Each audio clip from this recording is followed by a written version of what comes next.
Hey, this is Amanda. Good morning. We are starting our recording as people will still be joining our webinar today. We welcome you as you join us. So before we get started, let's just be sure everyone is able to select their language channel. The options available for this session are English, Spanish, or original audio, if you would like to hear the audio without interpretation. For people connecting through a computer, you can choose your language channel by clicking on the interpretation icon to the bottom left that looks like a globe. For people connecting with a mobile device, you can choose your language channel by selecting the More option, then Interpretation, then selecting your language from the available options. We extend much gratitude to our interpreters today. We also have live captioning available that can be accessed by clicking on the multimedia viewer box on the right of your screen.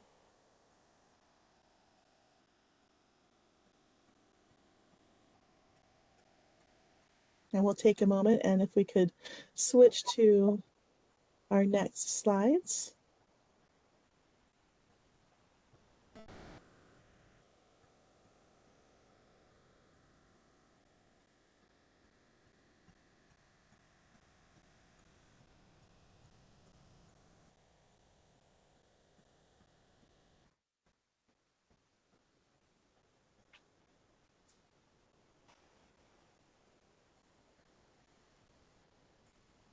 I'd like to welcome you to our webinar in honor of International Overdose Awareness Day, how the anti-violence movement can save more lives. My name is Amanda Lyon. I use she, they pronouns, and I'm a training and technical assistance specialist with the National Center on Domestic Violence, Trauma, and Mental Health. Today's panelists are Miranda Encina, Christina Love, Dinah Ortiz, and Kate Sorenson. I want to offer some troubleshooting tips about this platform. If you get disconnected from today's session at any point, please re-enter the session using the original webinar link that was emailed to you. If the sound is unclear, it is likely due to an unstable internet connection. If this happens to you, feel free to call in for a better audio connection. If you're experiencing technical difficulties, you can directly chat with Carla Alegria, who is also with the Center for Assistance. If you're unable to contact Carla, please reach out to the WebEx tech support, and Carla will post that phone number in the chat box. We welcome you to use the chat feature to share thoughts, questions, and resources throughout the session. Your screen may look a little different depending on what kind of device you are using. Usually the chat box can be found at the bottom right of the screen. You may have to click on the chat icon that looks like a speech bubble to open it. Let's test the chat feature now. If you could take a moment to introduce yourself in the chat and let us know where you're joining us from today. Our center is headquartered in Chicago, the unceded homelands of the Council of the Three Fires, the Odawa, Ojibwe, and Potawatomi nations. Let's see. Are we getting some responses in the chat? Okay, good. Me personally, I am honored to be living and working on the traditional unceded land of the Alutiiq Chugach, Supiaq, and possibly other inhabitants. Our local tribal organization is called Katuchik and serves people from diverse cultures that live in the area, including Inupiat, Athabaskan, Aleut, and Alutiiq, who continue their subsistence practices, cultural traditions, and speak their languages. We invite each person to learn about the land you are connected to. One resource where you can get started is the website native-land.ca. Thank you, everybody. Let's see. Welcome, everyone. I see so many people joining from so many different places. And I'd like to also just take that moment as part of this being Overdose Awareness Day, take a moment of silence just to honor those who are no longer with us, those who were not able to have their overdose prevented, those that we've lost, those who have been affected, their families, their communities. Remembering that we really are all connected in that way and that we've all been affected. So just take a few breaths.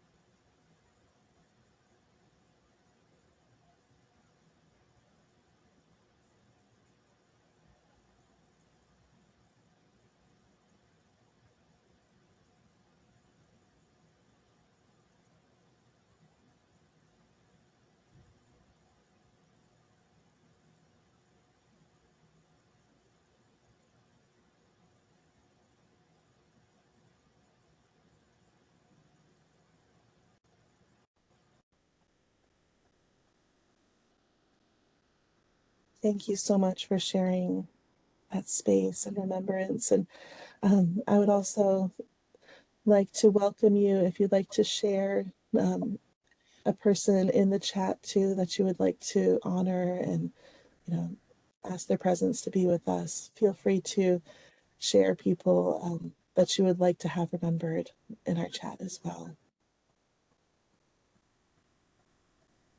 See, our next slide here is just a little bit about the National Center on Domestic Violence, Trauma, and Mental Health. We're a special issue resource center dedicated to addressing the intersections of domestic violence, trauma, substance use, and mental health across several different areas. And you can see that this graphic that's on the right defines our approach, looking at the heart of the work being a survivor-defined approach, physical and emotional safety, hope and resilience, relationship and connection, all supporting human rights and social justice, having a cultural, historical, and community context, domestic and sexual violence advocacy, and a trauma-informed approach. So I invite you to learn more at the center if you're so interested. And let's take a look at our next slide when you're ready. Thank you. So we know that there was an estimated 33% increase in overdose deaths between 2019 and 2020. And we know that overdose is the leading cause of accidental death in the United States. According to Dr. Nora Volkow from the National Institute on Drug Abuse, the greatest increase in mortality from opioids is now among Black Americans, primarily driven by fentanyl contamination in the supply. With mortality rates from methamphetamine use, the risk of dying from overdose is 12 times higher for Native Americans and Alaska Native people in comparison to other groups. Let's go to our next slide. So, overdose prevention is an important topic for the anti-violence movement, as experiences of domestic and sexual violence contribute to an increased likelihood of overdose. Many factors do contribute to this increased risk, including substance use coercion, as well as siloed systems, providers, and services. And we know, unfortunately, 94% of women who use substances and needed domestic violence services reported that they found those services inaccessible. So we're here today to try to work on that issue. And let's go on to our next slide. And I want to just highlight a toolkit that's called Committed to Safety for All Survivors, Guidance for Domestic Violence Programs on Supporting Survivors Who Use Substances. This toolkit is great for helping advocates and programs to understand the intersections of domestic violence and substance use, and provides guidance for the development of policy and practices that support survivor safety and choice, as well as how to recognize and respond to an overdose. At the end of our discussion, we will also share a resource list that will include a link to this document as well as several other helpful resources. Next, we're going to take a few minutes and have our panelists introduce themselves and then talk a little bit about how the work they do supports overdose prevention. So we can go to our next slide. And when you're ready, Miranda, I invite you to please tell us a little bit about yourself and your work. Thank you. Thank you, Amanda. Glad to come out to everybody. My name is Miranda. I use they and she pronouns, and I work for Violence Free Colorado, which is our state domestic violence coalition. It truly is an honor to be in this space. As we were prepping, fellow here had mentioned that it's a sacred space, right? It's a space that we can also be able to kind of bring in folks and honor people who are on this journey as well. So thank you all for being a part of that. We really appreciate it. I exist within the land of the Arapaho, Cheyenne, and Ute Nations. A little context about myself. I am Indigenous, Chicanx. I'm a parent, an activist, a child of someone who uses substances. I'm a family member, a community member, a co-parent, a continual navigator of substance use myself, a partner and a survivor, and so much more. The reason why I introduce myself this way is to acknowledge that my social, spiritual, and physical context matters. That there are those who I have learned from and those who have existed before me that I bring into this space. It's important for me to acknowledge that all the ways that my lived experiences influence my understanding and relationship to substance use, which inherently also influences the work that I do with survivors and the way that I am in relationship to all things. So a lot of the collaboration that we do at our coalition to address overdose prevention is identifying the bridges between our individual selves and how that interacts with our organizations, our policies, our protocols. And the goal really is to minimize the ways that our systems mirror power and control. And we truly believe that community is preventative care. So thank you all so much. Thank you so much, Miranda. And next, this is Amanda speaking. I would like to invite Christina Love to share a little bit about yourself and your work. My name is Christina Love. My pronouns are she and her. My family is originally from Ikikik Village, located in the Bristol Bay region. I was raised in the village of Chitna, which is in the interior, and today I live on Tlingit Ani, which is home to the Ak and Taku Kwan of the Tlingit Nation. Incredibly grateful to be here with this extraordinary panel of people. This is something that I am so passionate about, and there really isn't a separation between my professional and my personal. This is something that I live and breathe every day. I am somebody who has experienced both violence and have used substances in so many different ways. As a coping mechanism, I've experienced them as a tactic of abuse used against me, and I've seen the devastation. Some of the names that I brought into the room include my daughter's father, Leonard Hill, who overdosed 2 years ago, and my best friend of 35 years who overdosed last week. And so I haven't cried about it. You know, one of the things that I will highlight today is our individual and community's experience with these substances. On the professional level, the personal level, my career has been with local domestic violence programs, with treatment providers, and most recently the State Coalition of Domestic Violence and Sexual Assault. It's been really important to me to continue to work on the ground, opening recovery homes, looking at the full continuum of care. Most recently, working for a recovery home that has transitioned from providing those services to just giving people direct cash. And that's been something that's been really, really important, just making sure that people don't have those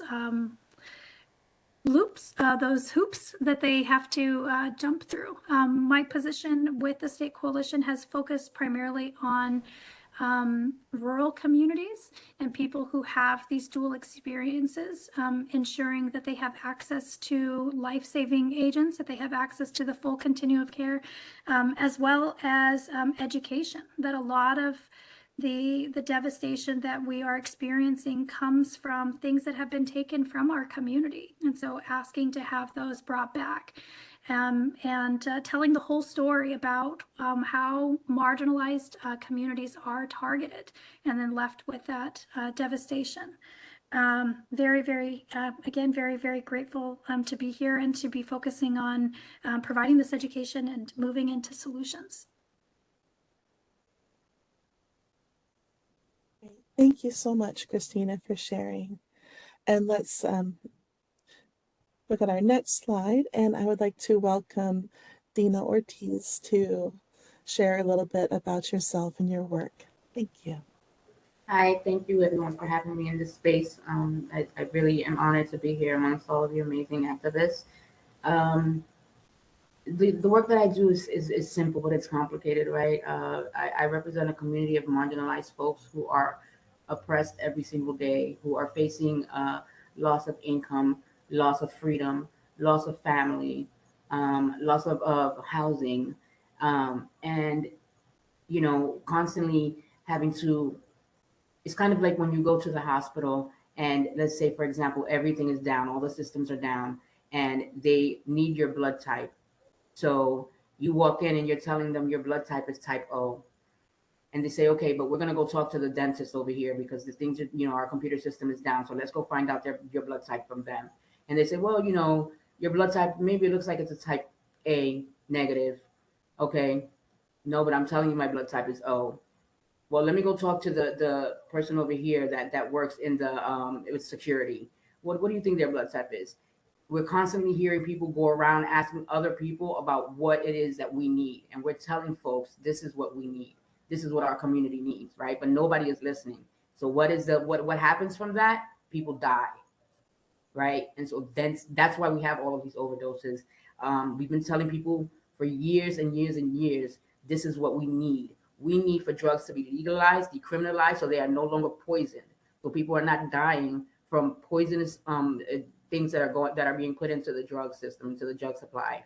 But nobody's listening because people are so worried about whether or not we do drugs or we don't do drugs and what we put in our bodies, then versus, hey, let's save these lives, right?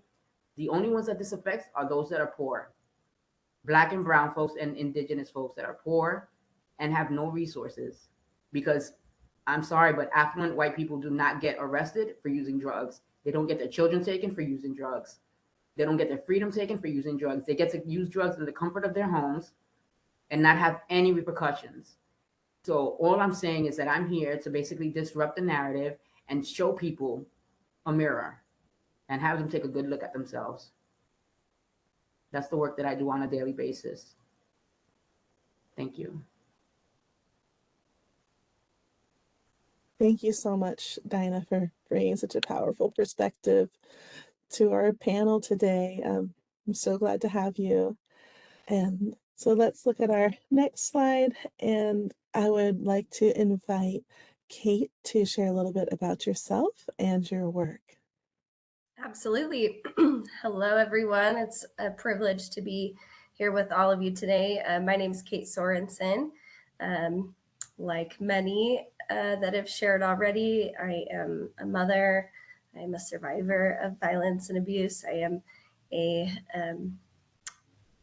wife of an individual who has seen a lot of trauma around the experiences of individuals who use substances, and I live in a rural community that has a lot of lack of access to resources and a lot of siloing going on where we can only do one thing. You need to go somewhere else. That's not our role.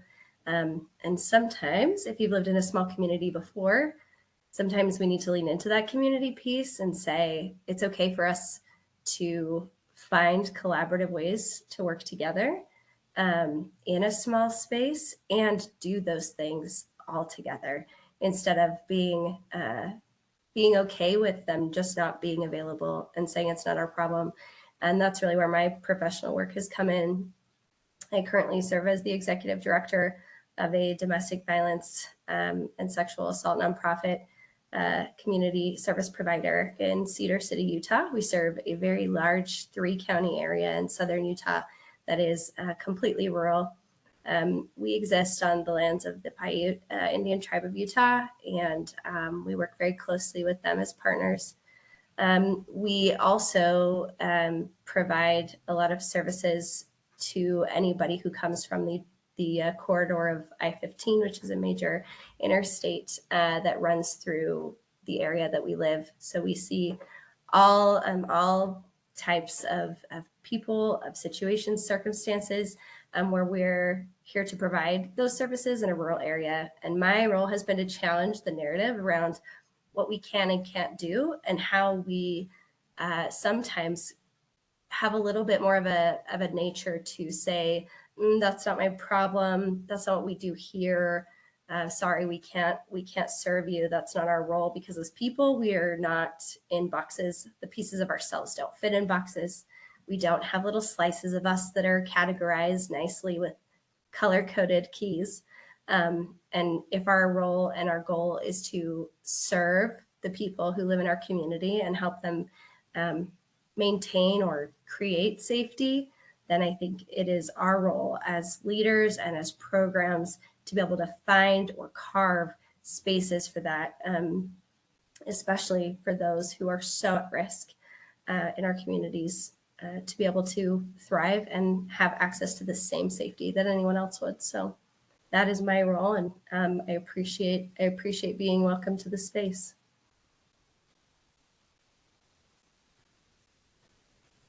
Thank you so much, Kate. And this is Amanda. Carla, if you would mind taking away the slides so we can move into our discussion and be able to just see each other. Let's see, I'm adjusting my view a little bit. So nice to see all of your faces. So our first question for discussion, and I would like to encourage, all of our panelists to respond if you feel called to do so, would be to talk about what does it look like to meaningfully engage survivors who actively use substances in our programs.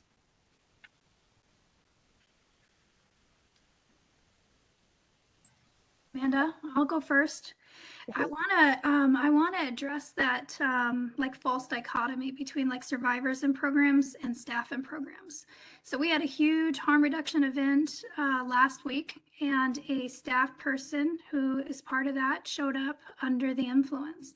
And this is supposed to be the state's best professionals, and they had no idea what to do. And they're talking about, if we should call in HR, if we should drug test her, if we should fire her. Like immediately, the only tools within their capacity are punitive.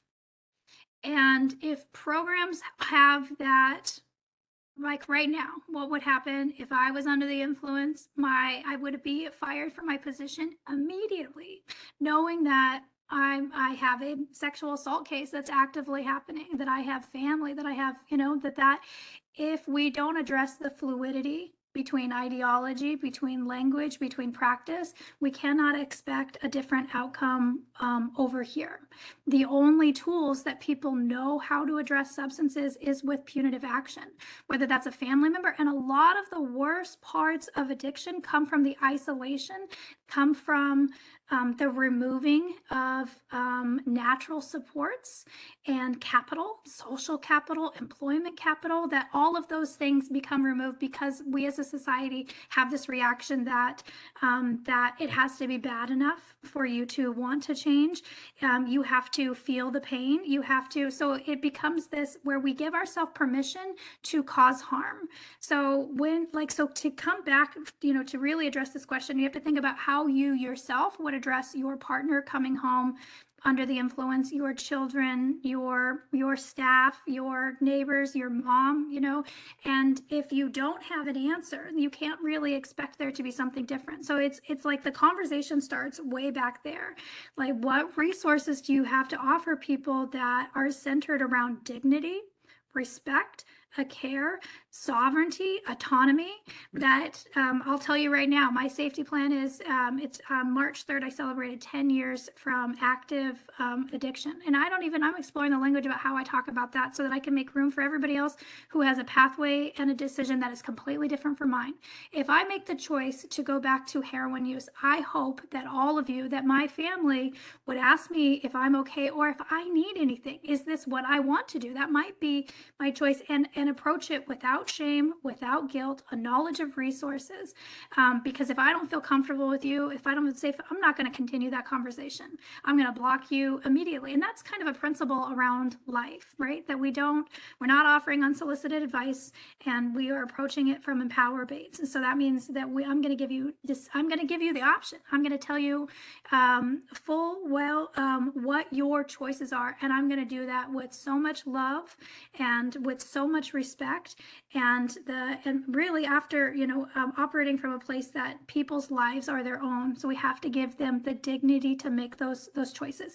Anything else that, that training, that organizational model, that ideology, that modality, we have even treatment programs that are designed to help programs will kick people out for smoking cigarettes. I'm like, she was just shooting up methamphetamine into her neck, and now you're going to kick her out for it does not make sense. So forget everything that we know about this topic and come back to respecting and honoring people. I'm so here for that too. And I think, just to build on what you were ending there it was that individuals have that autonomy and they're making decisions. And if we are talking in the context of somebody who is also a survivor of domestic violence, interpersonal violence of any kind, they are already, and then they're in with you in whatever space that you're in, they have chosen to share that with you, is that they have sought out a resource. So our role in that circumstance is they are here, they are seeking help. And it is not our role, it is not our duty to say, well, I think there is another problem that is way more important than you being safe, physically, mentally, emotionally, in your own home, with your own kids, whatever that is. And to give them the autonomy to say, you are a survivor. If we believe that, if we believe they have resiliency, if we believe they are strong, and they have the capability and capacity to make those decisions while we stand as a support system, then we actually have to follow through, stand as a support system, and follow their lead. And that makes our job easy. It is every other preconceived notion that we have that we bring to that table. They don't owe us their story. They don't owe us a description of what they have put into their body, what they haven't, what they have survived, who has touched them, where they've been touched. They don't owe us that. And we have to ask really, really invasive questions sometimes. And we have these conversations and we exist as if we think we own that story for ourselves. And for, in the work that I do, we have an emergency shelter, and so frequently we'll have individuals who are navigating leaving an extremely dangerous situation, and they may be staying in our shelter as a matter of remaining alive. They may have their kids with them, and many of them also use substances or have really severe health issues or untreated mental health concerns. And their primary thing is, I'm trying to stay alive today. And it doesn't make any sense for me to say, well, let me give you a laundry list while you're going through a crisis, okay, while you're experiencing flight, freeze, buying emotions, adrenaline, hormones. Let me have you fix everything that I perceive to be an issue in your life at the most triggering point of existence that you might experience. And so for us, I really tried to scale that back.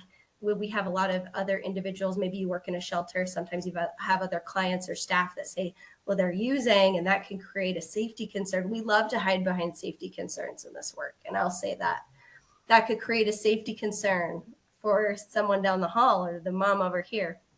And I think it's really getting in the habit of saying, can you walk me through that? Let's sit down and really talk. How does this create a safety concern? What is the thing you are concerned about? Well, what if they become, you know, we hear this a lot in a very white, conservative, rural area. Well, they might, you know, get feral or be dangerous. Or what if they're like, I mean, I think they think that individuals who have used substances become like raccoons or something with rabies. That's really how they describe it. That's how they view it. And I get the privilege to say, you know, I have done this work for a decade in this specific space. And I can promise you, I've never seen a human being turn into a raccoon. So let's walk this back and let's talk about what fear you're dealing with and how I can help you cope, how I can help you show up for the people that are here because they need you. And they've said out loud, I need you. And that's our role. Yeah, all of that from both of you. I mean, I'm here for all of that. I just have to say that, you know, when we talk about things in a negative connotation, all we get is negative feedback.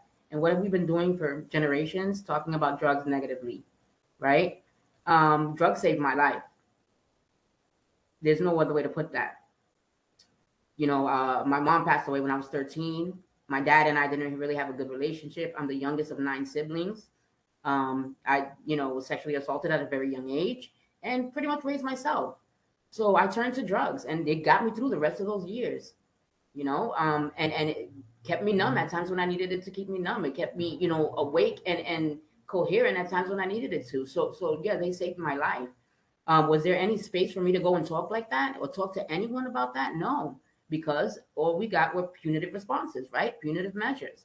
You know, oh, wait, drugs. Hold on a second. Let's forget about the fact that you're homeless. Let's forget about the fact that you're in, you know, a domestic violence relationship. You need to go into treatment ASAP, right? Like, that's what we need to take care of. Once we remove the drugs, everything else is going to fall into place.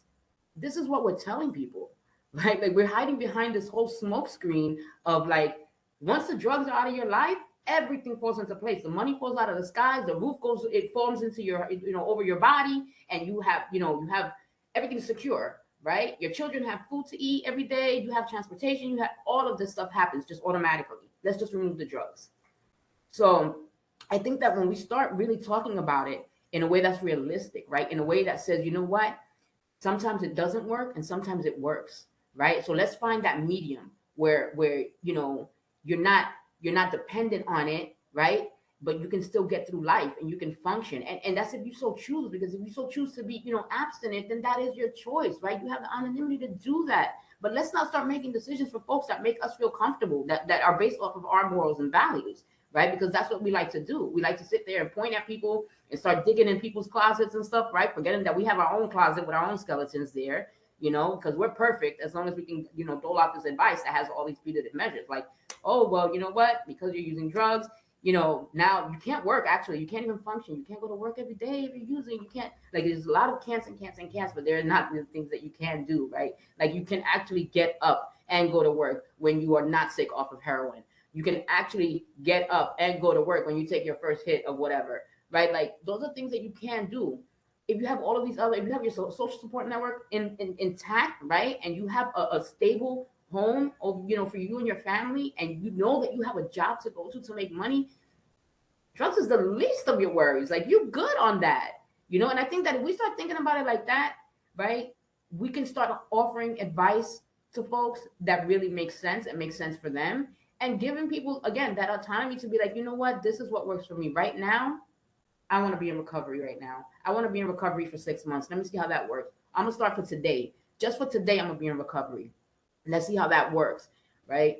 When it comes down to being in a domestic violence situation, like, as many you know, folks know, you know, who have been part of that type of situation, you know, drugs can actually, they can make the situation worse or they can make them better, right? But again, it depends on the individual and the household and the partnership that you're involved in. We like to also say, oh, because your partner, your partner beat on you or your partner assaulted you because they were high or because drugs were part of the equation. And that's not true, right? I'm not here to condone anything or anyone's actions, but I will say this: everybody has, trauma in their past, including the person that is assaulting, right? And so we need to start unpacking that and what that looks like. And I think that in order to get to the bottom of this conversation about domestic violence and drug use, we need to start looking at it from both aspects so that we can come to a medium and understand what both people have experienced throughout their lives. Yes, so many yeses. This is Miranda. There was a training that I went to with Gabriela Zapata Alma, and they had mentioned something, and they started it out with, let's talk about, you want to talk about tobacco, you want to talk about substances, let's talk about my ancestors, right? I think that that's something that, that Dinah, when you were talking, it made me think of, right? Because I think that there's a really important ways that we need to think about communities and substance use, right? And power and control, right? All of these things are interconnected all at the same time. And if we're not, as individuals, having an understanding at how these things all weave together, then we are going to do exactly what Christina had talked about, where we give ourselves permission to cause harm, right? So all of this exists within the context as well of power and control. And so we know that when we're working within services or we're working with survivors, the key component to what I heard a lot of you all talking about was being able to begin work on self, right? I think as advocates, we all are kind of drawn to work. We're all kind of drawn to work with people and for different reasons. And if we don't have a clear understanding of who we are and our own individual identities and lived experiences and trauma responses and reactions, then we are going to perpetuate that onto someone else, right?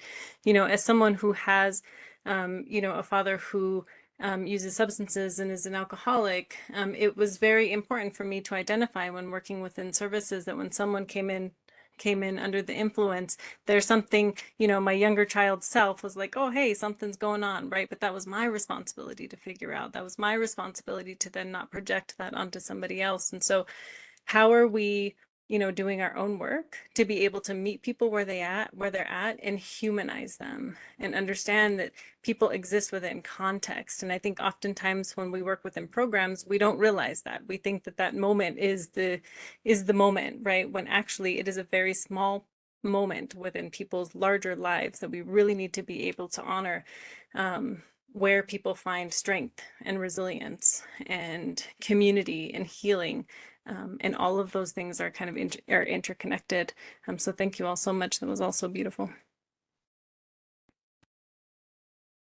Thank you all so much. And I just also want to call attention to the chat briefly. Some great comments, a lot of people in agreement, it's powerful to hear how in alignment everyone is today. And it's really, for me, feels very hopeful.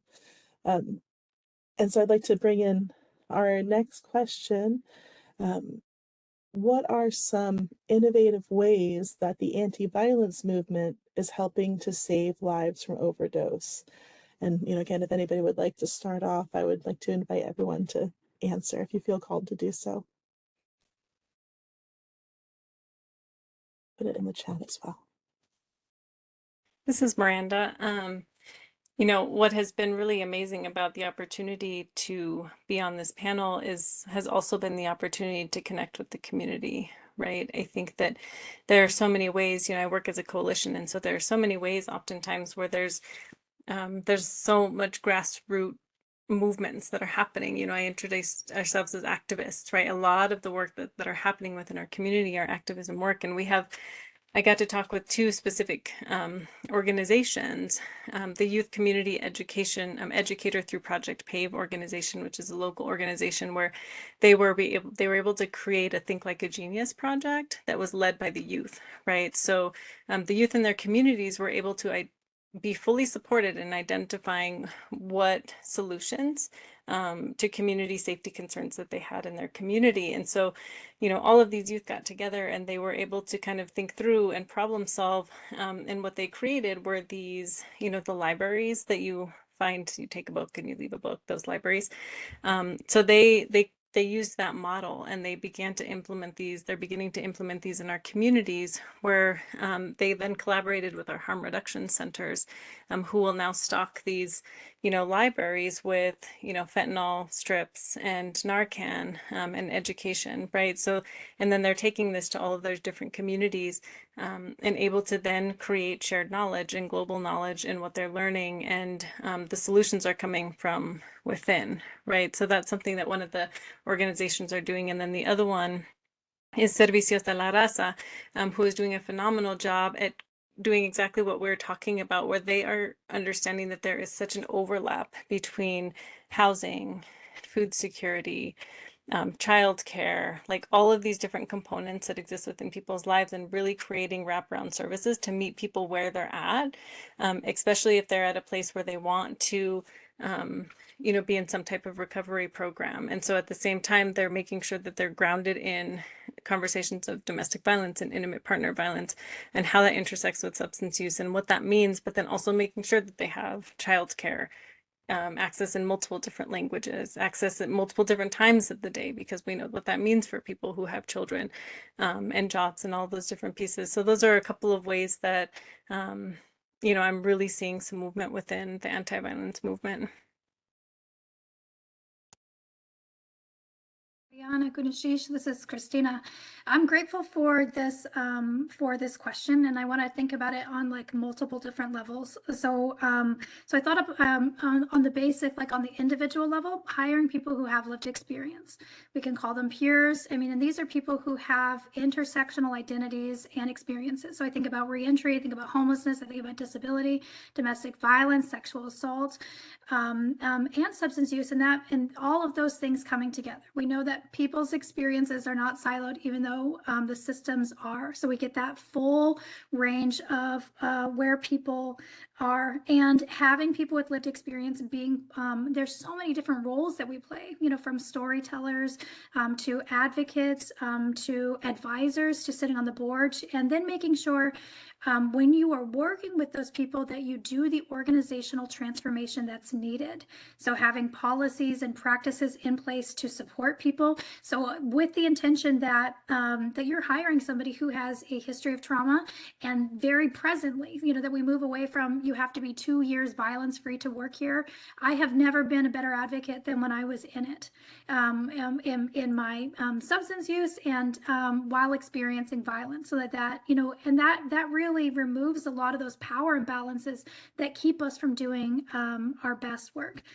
Collaboration, bringing in multiple different partners and doing cross training with the goal of of integrated services. So we're training the ER, we're training law enforcement, that everyone is carrying Narcan and has access to fentanyl testing strips, that has access to clean syringes, anything that people are needing, and having a process where organizations can ask people who are directly impacted, what is it that you need, and then doing that work so that systems are transforming to meet people's needs, rather than asking people to transform to fit that. Because as it is right now, I could and do this work, pretend that you are a survivor who's struggling with substances, and call your local program. And if you cannot get access, then we have to think about how many of these programs end up being sometimes the biggest barrier to safety, because we don't fit, because we can't get in. The other thing that I was thinking about is also with that, that education, that you're educating staff from the very beginning about what their role is, because I think that coming back to identity, people come into these services thinking that undoing a lot of that savior mentality, that white saviorism, and addressing what it is that your role is to support the people who are in front of you, period.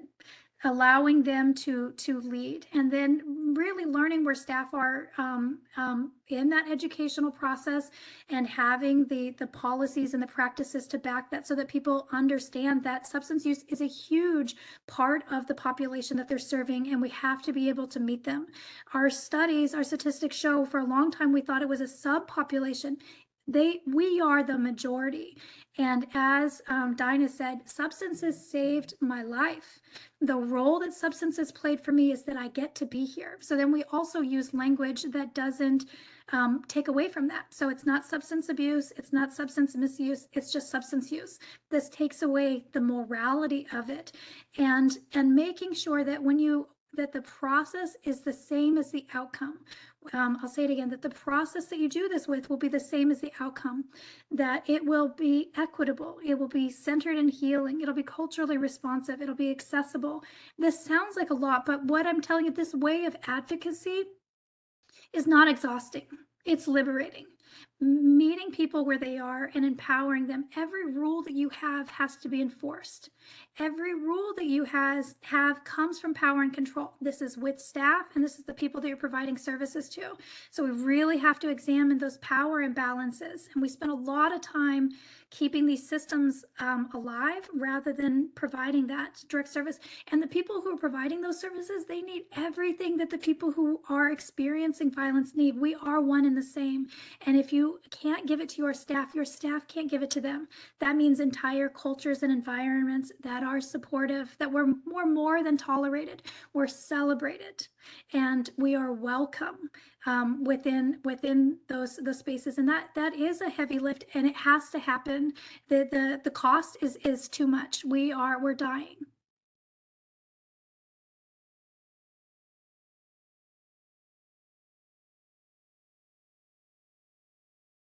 This is Kate. I love everything about that. I think for my program, something you have to talk about if you're in leadership as well, or an individual who is, fortunate and privileged enough to have some decision-making power, is that it is your responsibility to open the door for these conversations and to understand that we have to start now, because this does take time.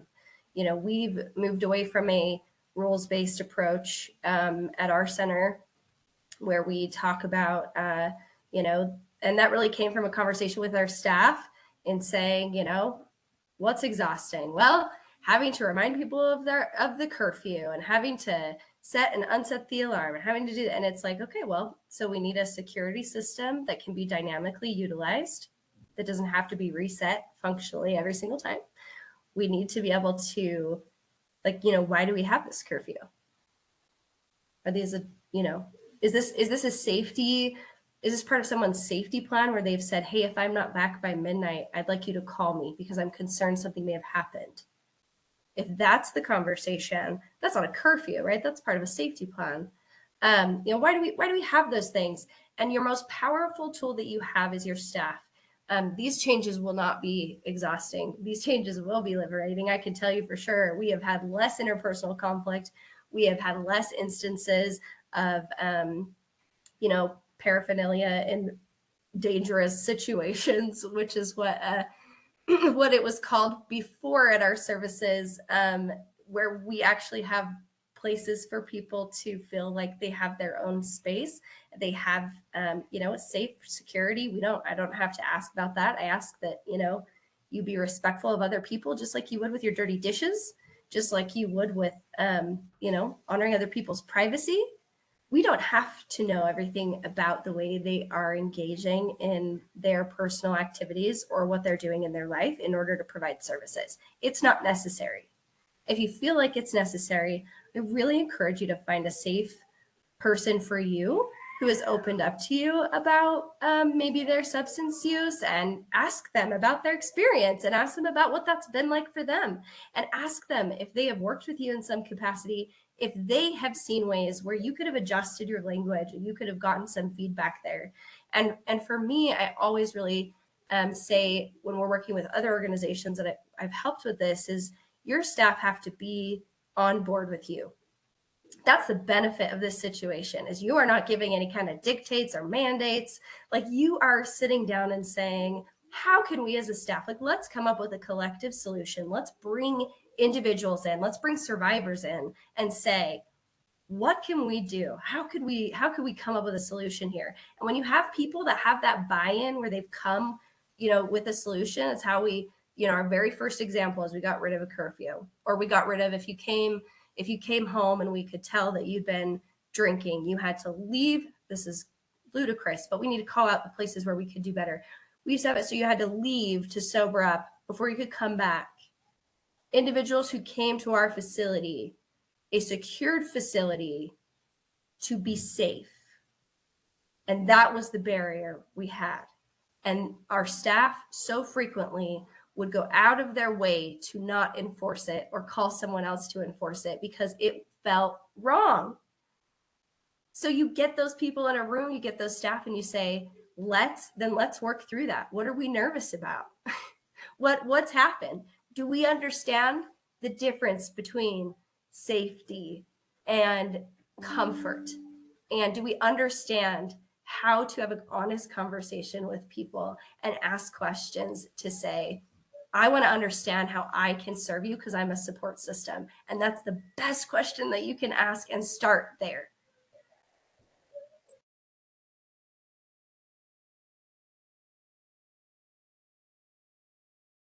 This is Amanda, and I just realized we are getting close to the hour, and I really wanted to be sure to include our last question. And if Dinah, you could speak to this, because I feel like you had such an incredible perspective. The last question is, what does it mean to recenter harm reduction into advocating for human rights for survivors who use substances, and especially for survivors who experience structural violence? Yeah, there's a lot in there, right? There's a lot in that question, and a lot to unpack. We've all said it here tonight or today. We've got to meet people where they're at, right? That's just, it's just that simple. It's really just that simple. Like all of these other, complicated, explanations that we have for something that is just so basic and simple. It's just basically meeting folks where they're at, right? And sometimes you got to go into that dungeon. Sometimes you got to go into that wildness. Sometimes you got to go into that crazy. Sometimes you got to go there and meet folks there, right? And sit in that with them, because that's where they're at right then and there. So if you are serious about advocating for people's human rights, right? Humanity looks ugly sometimes. Humanity is not pretty sometimes. And folks live there sometimes. I've lived there a lot, you know? You got to sit there with us. You got to sit there with folks. And it's uncomfortable. It's an uncomfortable place to be. But how can you expect to help somebody to the other side if you haven't been there with them? So that's what it means when you talk about meeting folks where they're at, because it sounds real good, right? When you have your staff and your organization saying, let's meet folks where they're at, guys. Yes, let's do that, right? But what does that actually look like? What does that really look like when you strip everything off? It means you got to get into the dirty with folks sometimes. You have to understand that lives are complicated. Human beings are complicated, and we just we are poor folks advocating for poor folks in communities that we were all raised in. The only privilege that we have is that we are employed. They don't know that, and they don't see that. To them, we are rich, right? We are living it up. We're going to the clubs, we're going to eat. We are a step above where the participants are that we service. Just one step above, and you know how quick we can take that misstep and right back there. And wouldn't it be nice to have people service us and meet us where we're at when we strip everything else away, right? Meet us in that dirty, meet us in that place. So that's what human rights is. That's what it means to actually advocate for folks' human rights and for their dignity and for their autonomy and for their agency, to be able to just be treated as a human being. You know, that's what we asked for. We have to not give ultimatums to folks about we can't help you unless you leave this relationship. We can't help you unless you help yourself. That's my favorite one, right? What does that even look like? If I'm coming to you for help, I can't clearly help myself, but I digress. We have to understand that those relationships are complicated. I'd like to say that I raised my 3 Black and brown sons to not put their hands on women and to not talk back to women and not to treat women badly. I'm not there in their relationships every single day. I don't see what they do. I don't know what they do.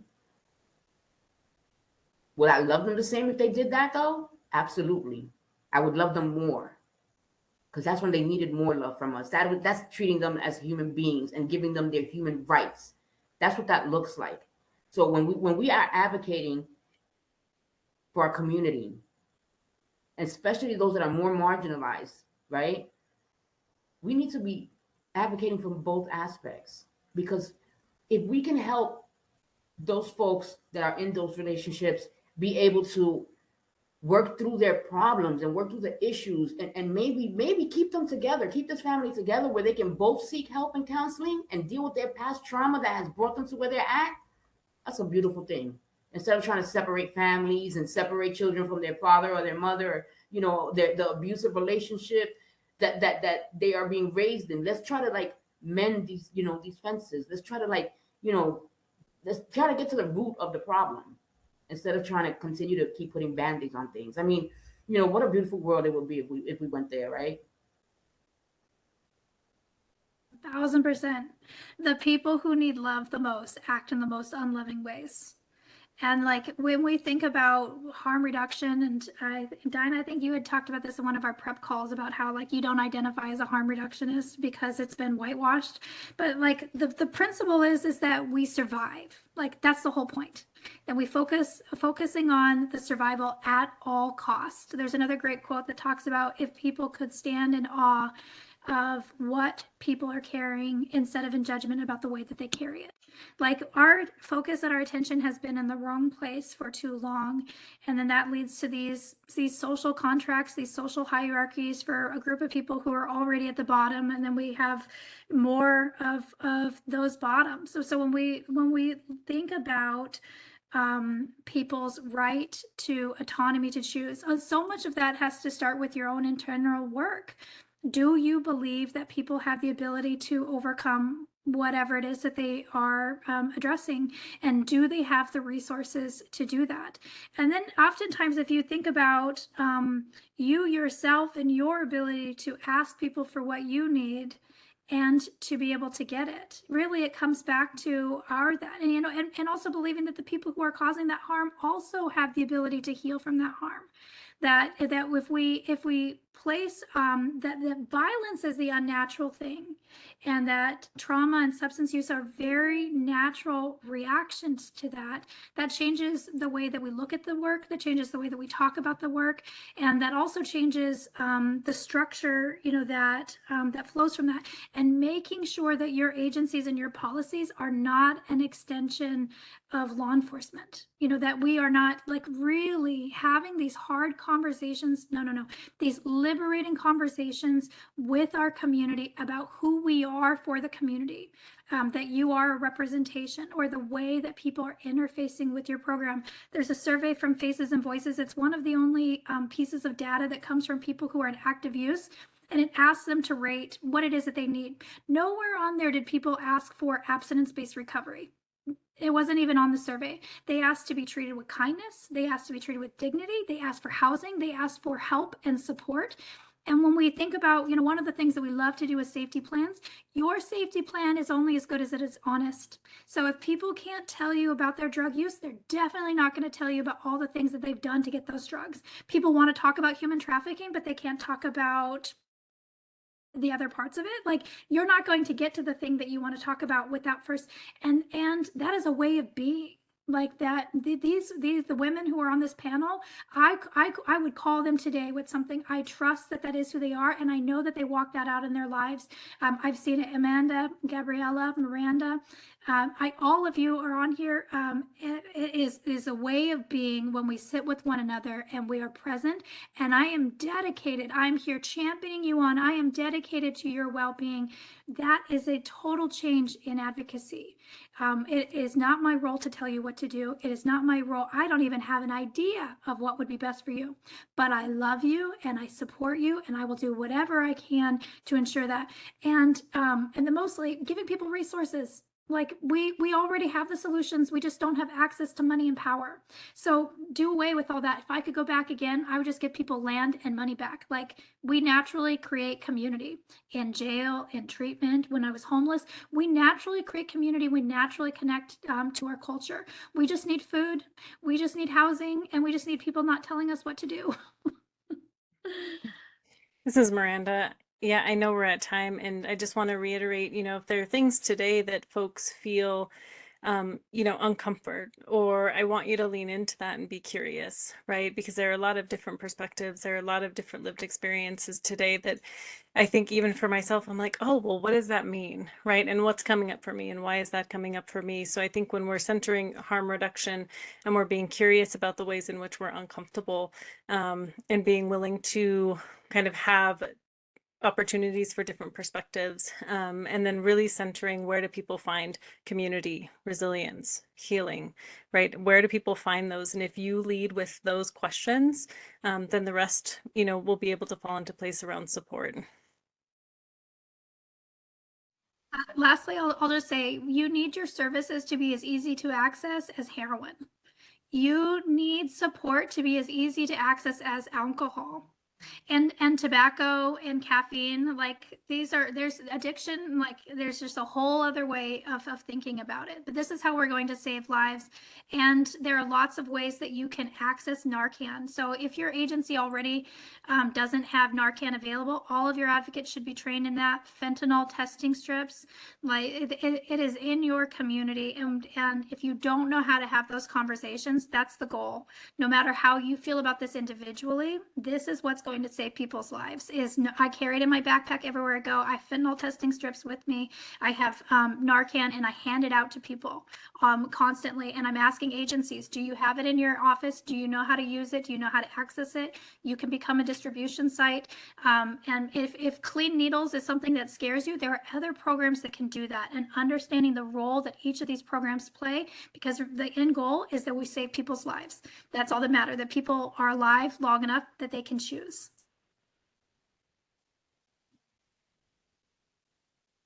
This is Amanda. I just want to say thank you so much to our panelists, and I wish we could just keep this conversation going. But it's been so incredible to have you all here today, and I think you've all shared so much. I want to also thank our interpreters and our support coming from the rest of the NCDVTMH team, and everyone who's joined us today. In the chat, I want you to notice that there is a survey link provided by Carla, as well as a link to our resources, which includes a copy of the slides and a resource list to support you in integrating this work. So I hope you are able to check that out. Within the next week or so, we will send everyone a follow-up email, and that will have a link to the recording of today's webinar, in addition to the slides, all the handouts as well, and everything will be available on our website. You will also receive a certificate of attendance for your time today and a link to the evaluation. So again, thank you all so much. Thank you for everyone saying thank you in the chat. We really appreciate your time and participation, and we wish you well.